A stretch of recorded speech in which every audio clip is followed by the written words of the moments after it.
The human mind is incredibly perverse. I know, because I have one. And real mysteries can take enormous pressure. Real mysteries, you don't have to believe, you don't have to have been initiated, you don't have to have your aura cleared or your mantras in order. Real mysteries operate, and you get to touch. I always like, my favorite story in the gospel is the story of Thomas the Doubter. Because remember, he wasn't present when Christ came to the upper room the first time after the crucifixion. And so then Thomas came a couple of days later, and the apostles said to him, they said, the Master was here. He was here.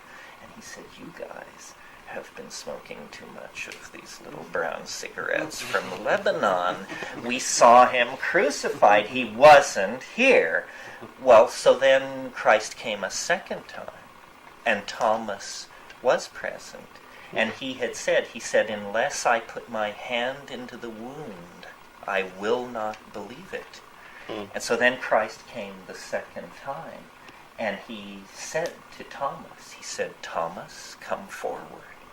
He said, put your hand into the wound. And then he did.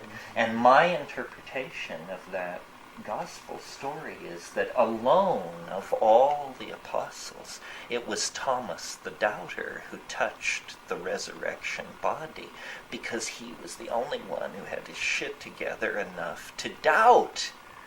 And so if you doubt, they will actually let you put your hand into the wound. If you don't doubt, they will give you any kind of crap and send you happily along your way.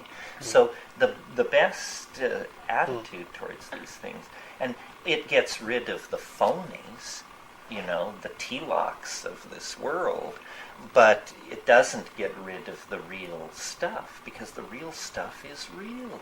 It's real.